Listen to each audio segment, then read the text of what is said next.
बिस्मिल्लाहिर्रहमानिर्रहीम अल्हम्दुलिल्लाह वस्सलातु वस्सलामु अला रसूलिल्लाह अम्मा बाद।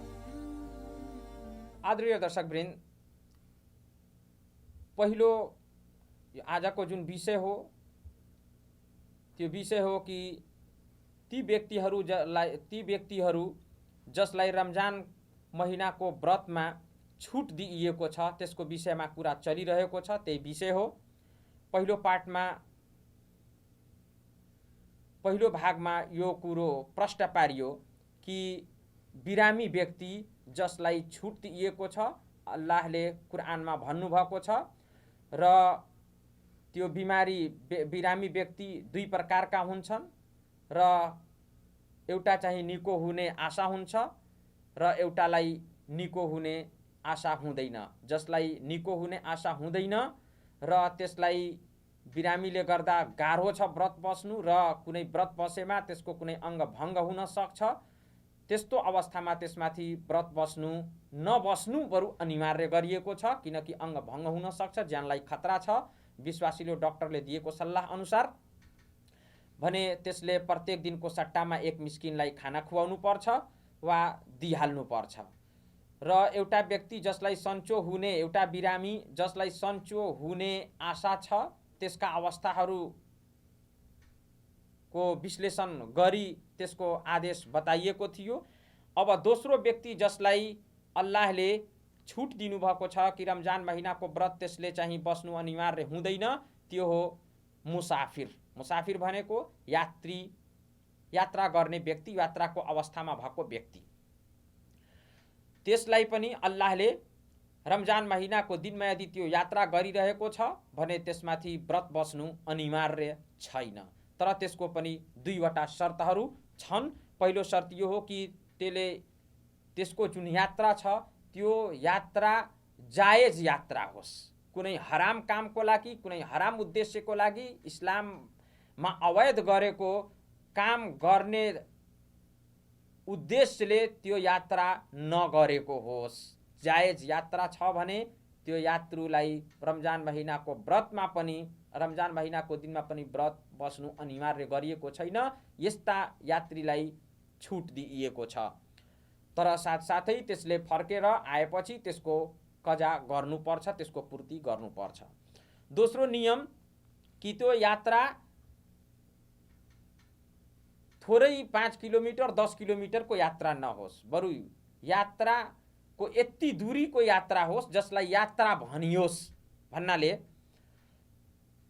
त्यो दूरी जसमा नमाजलाई कसर गरी पढ्नु आदेश अथवा अनुमति आएको छ, त्यति लामो यात्रा गर्यो भने त्यसले मात्रै व्रत छोड्न पाउँछ अथवा त्यसलाई व्रतबाट, रमजान महिनाको व्रतबाट छुट दिइएको छ।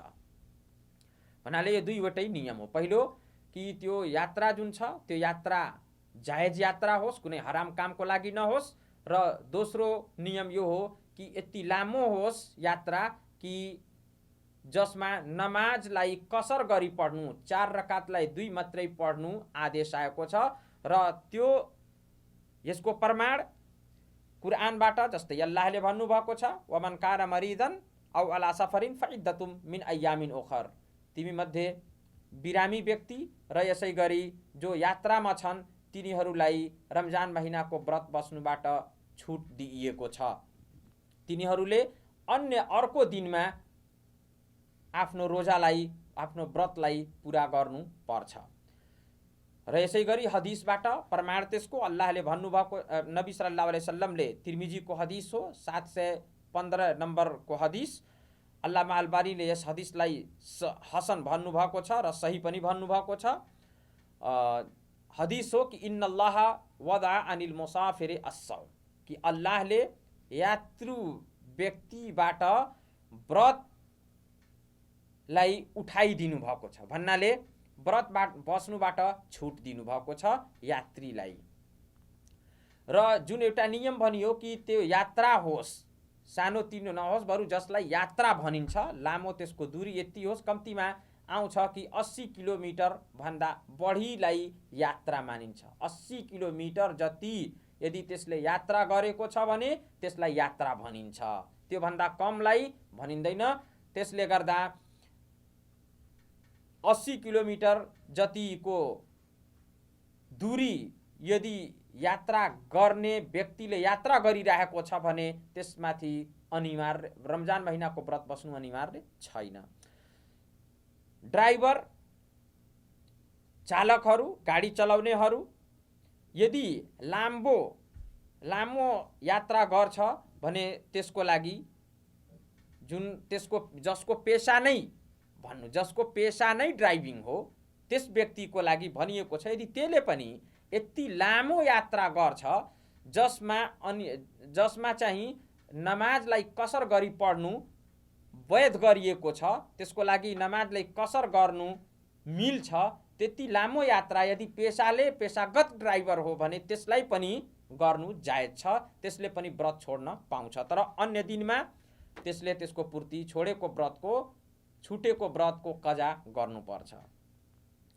तर यदि 80 किलोमिटर भन्दा कम त्यसले दैनिकी यात्रा गरिरहेको छ कामले, ड्राइभरको पेसाले हुनाले भने त्यसले 80 किलोमिटर भन्दा कमको यात्रा गरिरहेको छ भने त्यसलाई व्रत बस्नु अनिवार्य हुन्छ, त्यसलाई फेरि छुट हुँदैन।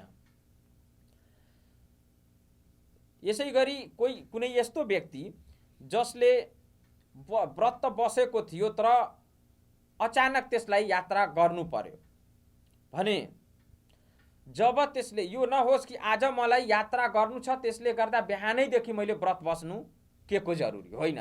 व्रत बसेकै अवस्थामा रहिरहनु पर्छ। तर जब यात्रामा निस्किहाल्छ, आफ्नो गाउँ आफ्नो घर यात्राको उद्देश्यले छोडिहाल्यो र त्यसलाई अब निधो छ कि मेरो यात्रा यति लामो छ, जुन यात्रा जसलाई भनिन्छ र जसमा नमाजलाई कसर गर्ने अथवा 4 रकातको नमाजलाई 2 गरी पढ्न वैध हुन्छ भने त्यस्तो अवस्थामा निस्किसकेपछि बल्ल उले व्रत छोड्न पाउँछ। नत्र आज मलाई यात्रा गर्नु छ त्यसले गर्दा बिहानैदेखि व्रत नबस्नु यो मिल्दैन। तर यदि यात्रा गर्ने त्यसले जुन दिनमा बिहानदेखि व्रत बसेको थियो दिउँसो त्यसलाई यात्रा गर्न अवस्था आयो भने यस्तो अवस्थामा यात्रामा निस्किसकेपछि पनि उले पनि व्रत छोड्न पाउँछ। त्यो पनि यात्रीको अवस्थामा मानिन्छ त्यसलाई पनि। अब एउटा कुरो यो पनि हो कि यदि गाह्रो छ यात्रा गर्नु, यदि गाह्रो छ भने व्रत यात्रा गरेको अवस्थामा व्रत बस्नु गाह्रो छ भने त्यसमाथि यो कुरो नै उत्तम छ कि त्यो व्रत नबसोस् यदि गाह्रो छ। तर यदि गाह्रो छैन, सरल छ, यात्रा गरे पनि उले व्रत बस्न सक्छ, कुनै किसिमको त्यसलाई हानि नोक्सानी वा कुनै किसिमको समस्या त्यसलाई पेश आउँदैन भने त्यसले व्रत बस्न पनि पाउँछ। गाह्रो छ भने अल्लाहको नबी सल्लल्लाहु अलैहि वसल्लम को हदीस बुखारी र मुस्लिममा छ कि लैसा मिनल बिर्रे अस्सौमु फी सफर, कि यो भलाइको काम होइन कि यात्राको अवस्थामा पनि व्रत बस्नु यात्राको अवस्थामा पनि व्रत बस्नु यो कुनै भलाइको काम होइन। किनकि यात्रामा विशेष रूपले समस्या आइहाल्छ।